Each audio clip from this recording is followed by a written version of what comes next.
The time is 11:18 a.m. Good morning, Thursday, September 2nd, 2021.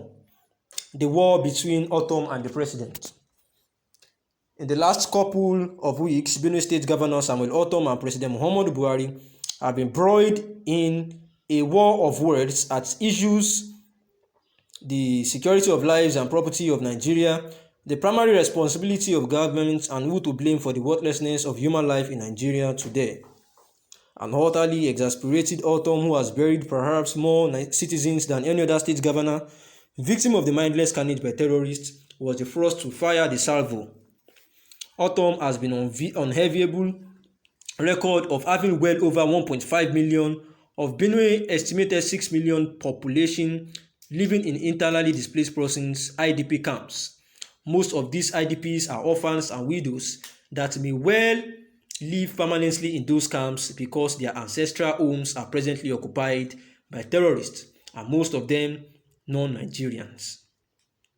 The governor, who identified the villains as Fulani, in a desperate bid for solution, led a high-powered delegation of Benue indigenes to Buhari, the president and commander-in-chief of the armed forces.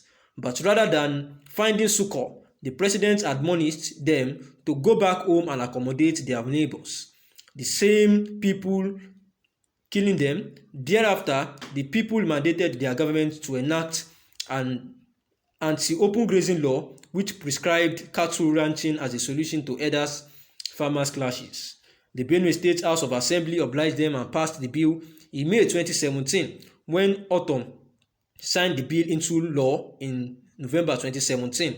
All hell was let loose. Miyetti Allah, Cattle and Breeders Association of Nigeria, MACBAN, and the Umbrella Trade of Union Fulani Herdsmen rejected the law and threatened violent resistance until it was repealed. They urged President Buhari to call ORTOM to order, adding that his actions are a fundamental threat to peaceful coexistence and food security in Nigeria. How? They didn't say. When ORTOM refused to budge an inch, Benue State became a slaughterhouse. Literally, the governor ran back to the presidency but met a brick wall. He was told, just as Miyetti Allah insisted, that the law must be repealed. ORTOM took his predicament to the courts of public opinion, but the terrorists were not deterred when they got tired of the killing in Netherlands. They went to the IDP camps. On Monday, April 26, 2021, they invaded a camp in Abagena, a suburb of Makurdi-Lafia Road, with 8,620 displaced persons and killed 7. The governor, who visited the camp after the massacre, lamented that over 70 persons had been killed in 2 weeks in Makurdi, Gwa West and Guma local government areas, and urged Buhari to address Nigerians. Mr. President must speak out and not Garba Shehu, his spokesman, he said.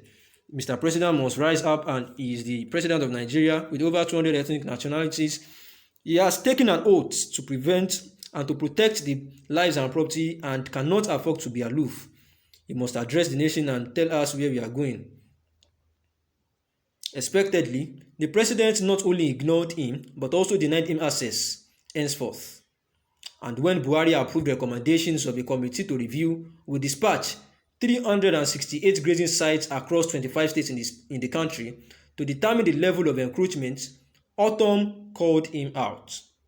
The governor, like many Nigerians, found the presidential committee recommendations like production of maps and geomapping, tagging of sites, designing of appropriate communication on grazing and reserves, and operation rather than impervious and offensive. On August 24th, ORTOM, a guest on Channels TV, took a very strong exception to the president's open grazing policy, calling his administration the worst.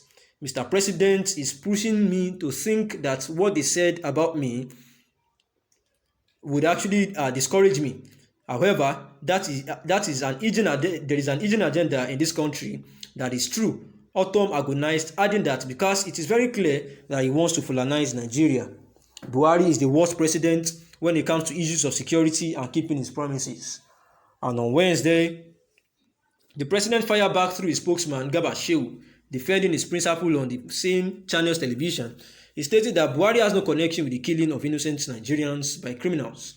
President Buhari does not kill people. He is not a cultist, Shehu said. clothing Buhari in borrowed robes. He described him as compassionate, just, and fair to all. That is a false portrayal.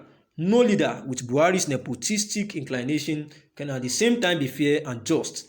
As the former military governor of Kaduna State, Colonel Abubakar Dangiwa Umar retired, noted recently that at the core of the country's problem is Buhari's poor skills in managing the country's diversity. This inability explains why the federal government, as Umar aptly noted, is according undue attention to the threat of separatist movements in contrast to more daunting ones posed by bandits, kidnappers, and insurgents in Northwest, North Central, Northeast, and the only explanation is inability to step up the table of equity, fair play, and justice. And before the interview, Shehu had also issued a statement accusing ORTOM of having a political principles, which can see this from the fact that he has changed political parties 5 times during his undistinguished career, the presidential spokesman claimed, accusing ORTOM of inciting hatred against the Fulani. Specifically, ORTOM stirs up hatred by targeting one single ethnic group in Nigeria, using language reminiscent of the Rwandan genocide, Shehu wrote.